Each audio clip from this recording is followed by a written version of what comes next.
Hey, this is Robin coming at you for Secure Mindset. Thank you for watching in again. And this is the channel for protection, rescue and lifestyle with the motto, think before you protect. Now, if you didn't already like that like button, make sure that it goes green for the YouTube algorithm.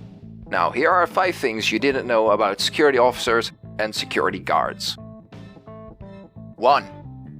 We often do not have official arrest powers like the police. Now, I can certainly tell you that this often causes frustration among some private security officers. Now, this is a thing that you might be able to see more in the future once the security industry further develops. But currently, under a lot of laws in a lot of other countries, this is not the case that we have official arrest powers. Does that mean you need to bother a security guard and think that you get away with it? Absolutely not. I can really tell you from personal experience that this is a really bad idea. A lot of people have made this mistake and are probably making this mistake right now. There are often a lot of other laws in place that we can deal with that kind of certain situations. We do often, for example, have the power by law to conduct a citizen's arrest, meaning that if you find or do something really stupid that conducts a crime or a violation of the law, and especially if it's on private property, then things get really interesting at times.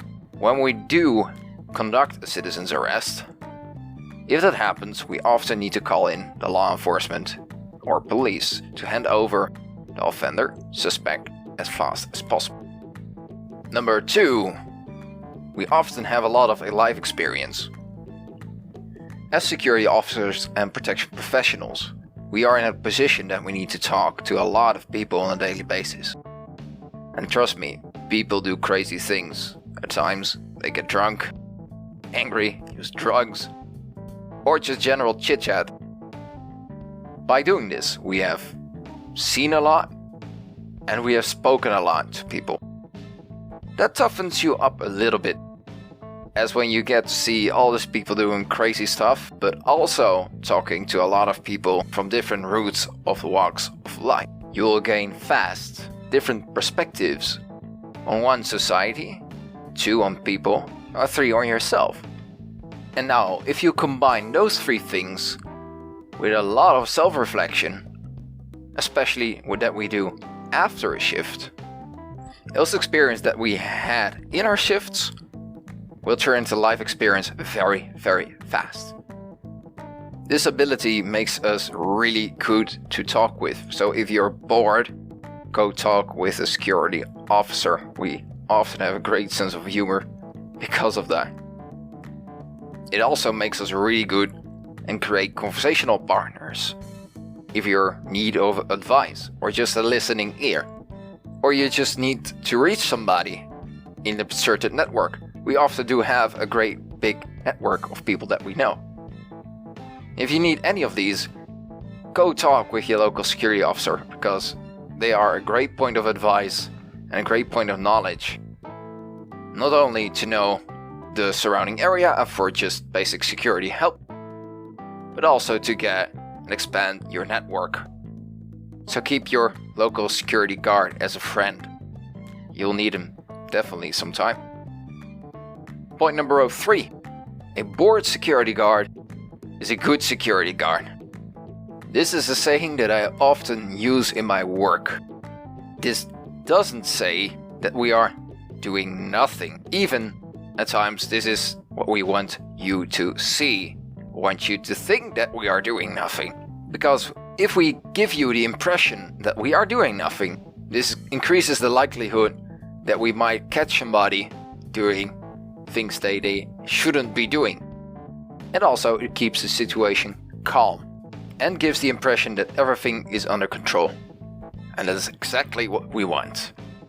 Because when you see a security guard running, or a police officer running, or no matter what the case is, that means he's not bored because something happened. And that's why a bored security guard is a good security guard. Point number 4. Our language is in our social weapons toolkit.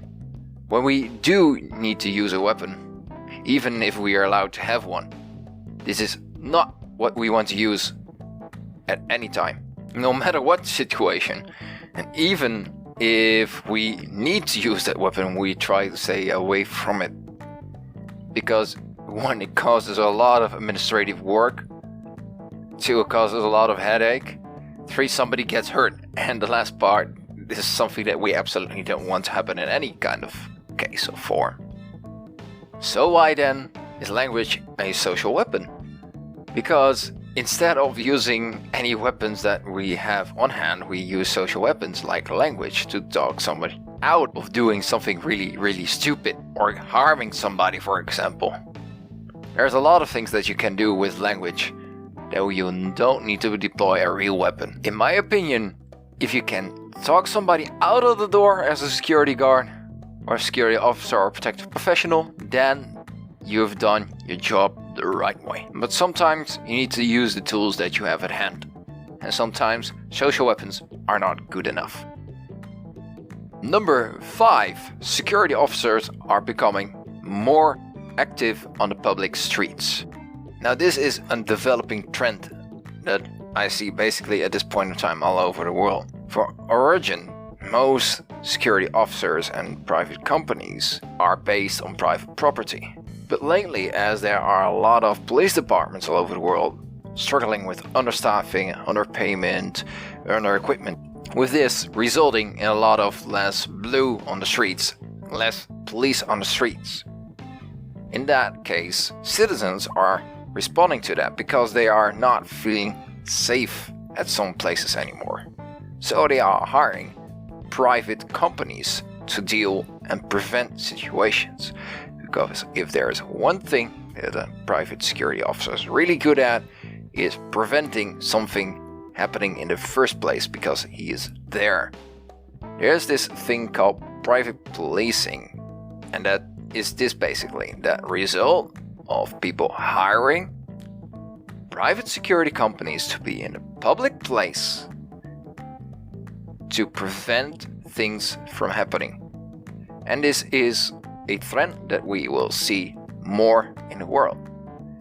Laws are also being developed according to security officers being more active in public areas. So this is a trend that we definitely need to watch. So I hope that you enjoyed this small video. If you're interested, make sure that you secure that like button if you didn't already, that to make it go green. Good. Got that secured down? Is it secure? Really? Okay, good. Move on to the subscribe button. Click that it goes gray, and after that click the bell button so you will get notified when I post up a video. Really nice. The secure mindset. Don't forget to think before you protect. This is Robin. I'll see you next time. Out.